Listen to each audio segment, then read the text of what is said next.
Hey guys, welcome back to my channel. I know it's been a hot minute since I filmed a video. It's been about 4 weeks, but I decided to have a little bit of time off over Christmas and to just enjoy my actual time off work, and also just because I was really busy. I want to say a big happy new year to everyone. I hope you all had a lovely Christmas and a lovely new year. 2022, I'm back with a bang. I intend to be much more regular with my uploads this year. I'm really excited to jump back into filming.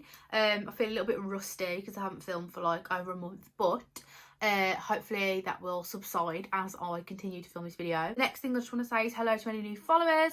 I had a few new followers just off the back of some of my TikTok videos that I've been posting over Christmas.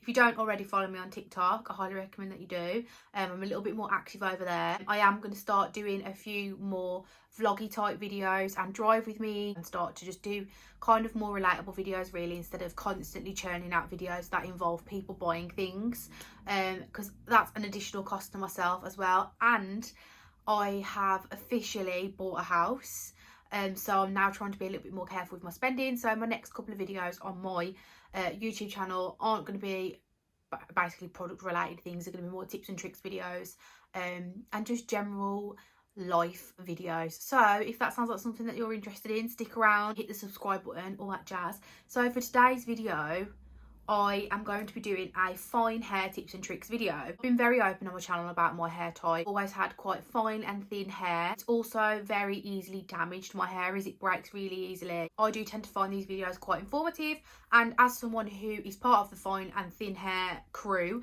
I thought I would do my own version of this video. So if that sounds like something you're interested in, all you've got to do is keep on watching. I've got a little list here of things that I have done since I was probably about 14 to try and make my hair look thicker. I am going to try and keep this quick and simple.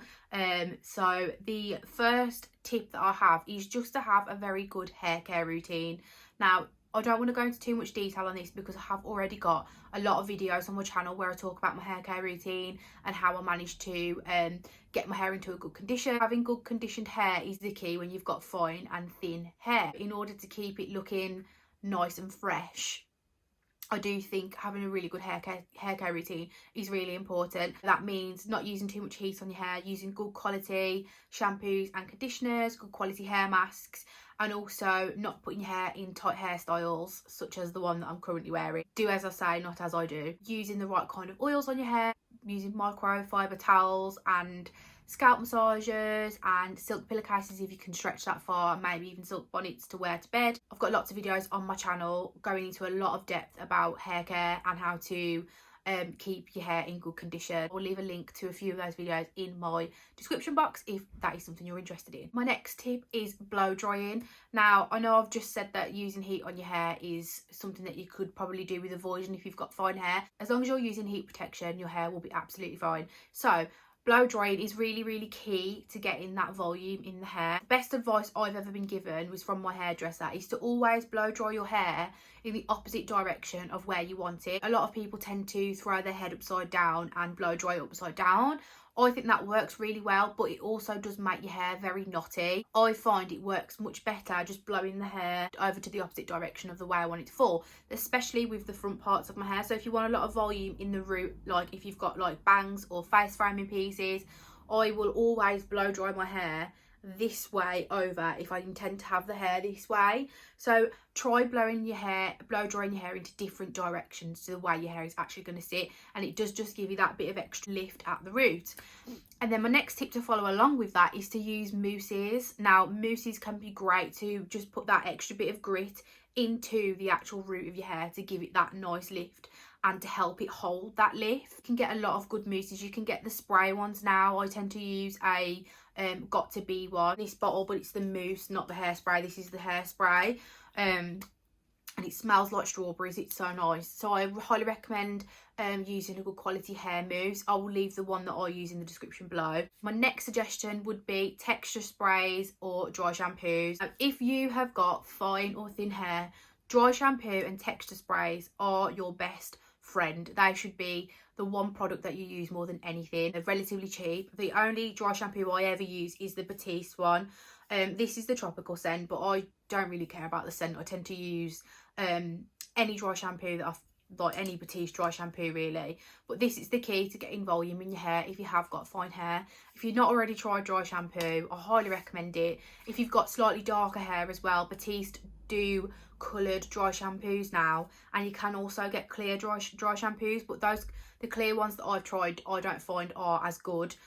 So I would personally stick to something like Batiste. This is a Christmas edition one that I got given for Christmas. If you're not already using dry shampoos to thicken out your fine hair, I highly recommend doing so, and it's at a relatively good price because Batiste Dry Shampoo isn't expensive at all. And then obviously just a quick mention for texture sprays. I don't tend to use texture sprays much myself, just because I feel like I get enough volume and lift from Batiste, from dry shampoo itself.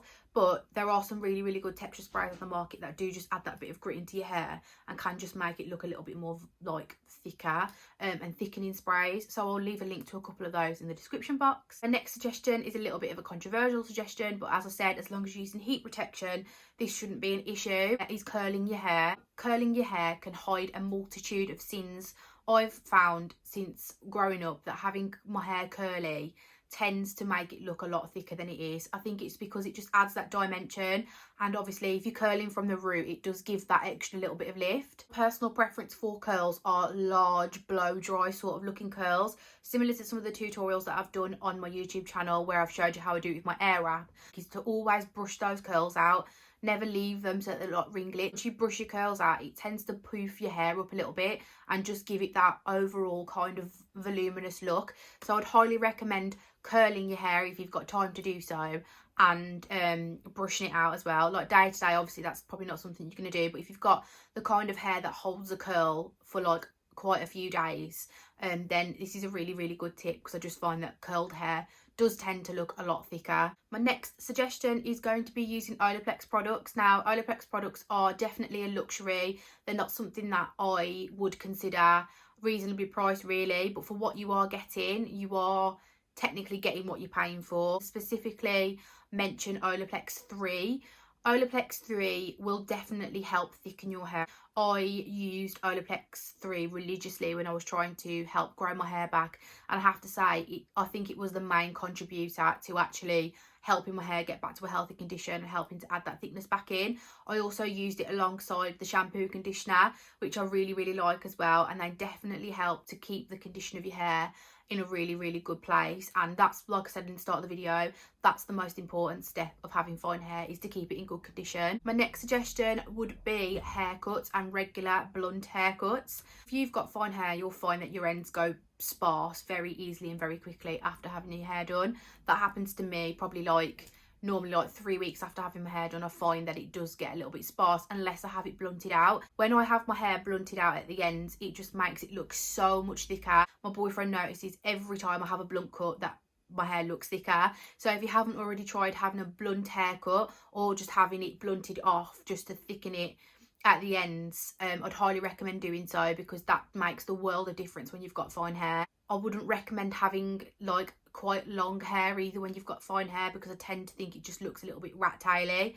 Now that's something that I've found very difficult to come to terms with over the last 5 to 6 years, because I've always dreamed of long luscious hair, but unfortunately when you've got fine hair, I don't really think that's much of an option. So I'd recommend like shoulder length hair, or if you have got long hair and you do find that it does look a bit thin, I'd recommend having a good cut.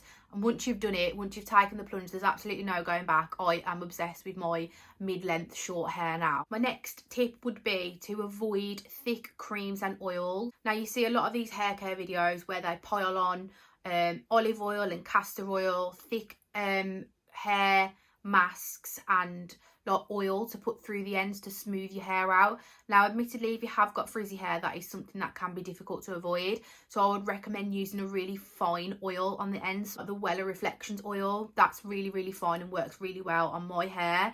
Anything that's thicker than that I find really difficult to use on my hair. I find that thick oils just tend to make my hair weighed down and very greasy looking. They don't dry into my hair very well, and these are just something that I always avoid. If I let my hair dry too much before I put oil in as well, it just tends to make it look really just sticky and just weighed down. If you are going to use oil through the ends of your hair, only using it when it's wet, and also using a very fine liquidy oil. So I highly recommend using those kind of products on very, very wet or damp hair. My last and final suggestion is hair extensions. Obviously this is a very obvious one, but as a fine haired person who I'd say has probably tested near enough every recommended hair extension method for someone with fine hair, I feel like I'm pretty well adversed in this area. So I want to start with semi-permanent hair extensions or professional extensions. I recommend tape extensions. Now, tape extensions for fine hair can make the world of difference. I've currently got some in at the moment, and I've only got them in for thickness. So these were some of my old hair extensions that I had put in, and I asked my hairdresser to cut them to the length of my own hair just to thicken it out a little bit, and it has made the world of difference. I'll pop some photos in of what my hair looks like down and curled. I have also got a few videos on my TikTok with my hair down and curled with my hair extensions in, so I'll link a few of those as well if you are interested in seeing what it looks like. Could have done with having it down today. I'm aware that it's up in a ponytail when I'm talking about thickness, but unfortunately it's very greasy and needs a wash, therefore it's hair up day. I would recommend asking your hairdresser to not put too many around your face, because if you are going to put your hair up, they can be a little bit difficult to hide when you do scrape your hair up, because my hair is quite thin, and if you have thin hair as well, you'll probably find you have the same issue. I would highly recommend just doing your research on tape extensions and just deciding whether or not it's actually right for you, if you can afford it, because it's not a cheap habit to keep up either, and also the maintenance isn't massively time consuming, but it is more time consuming than having just no hair extensions in your hair at all. Next type of extensions I want to recommend are synthetic clip-ins. Now obviously if you've got fine hair, you'll find that having a full head of clip-in extensions isn't really an option. You probably find that you don't have enough hair to actually cover the hair extensions and you can see them all. Something like this is a really, really good option. This is a synthetic hair piece. This is from Hairchoice extensions, this particular one is. I've tried Hairchoice extensions and I've also tried Lulabelle synthetic hair extensions as well, and I have to say that the Hairchoice extensions one are by far the superior one out of the two. I'll leave a link to these below, but this particular colour is in Miami, and I think this is a 16-inch one. It does look quite long, but these are really, really good if you just want like a temporary extension sort of method. So they're just a one weft 4-piece hair clipping, and because it's only one weft that you've got to cover, so it's literally just that top section, you can use near enough all of the top section of your hair to cover these when you've got them clipped in your hair. I tend to section off from just above my ears and I go all the way back, and then near enough the whole like 3/4 of my hair to cover the band on these extensions, the weft on these. And obviously, as I said, because it is just the one weft that you have that your hair needs to cover, it tends to cover it just fine. A little bit heavy because they are quite thick, and obviously if you haven't got much hair, if there isn't much hair there for it to grip to, you can just tease that section just to give it that extra bit of support. Obviously the final one is just normal hair extensions. The particular ones that I've got are from Milk and Blush.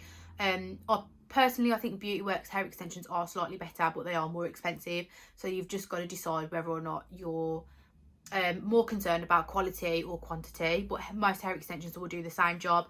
I don't tend to wear every single weft of extensions that comes with the set, just because my hair isn't thick enough to cover every single weft. The clipping extensions are the most obvious method of thickening out your hair, so I just wanted to give that a quick mention at the end. It's going to be the end of the video. I hope you enjoyed it, I hope you found it useful. If you've got any questions or anything you want to know about the tips that I've mentioned or any of the products that I've mentioned, please leave a comment and I will get back to you. If you liked the video, please give it a thumbs up, because then I know to film more of these kinds of videos. And also subscribe if you're not already subscribed. We are heading towards 500 subscribers now, which is amazing. And as I said in a few videos ago, I am planning on doing a little 500 subscriber giveaway, just because I think it's really important to say thank you to the people that have supported me since I started.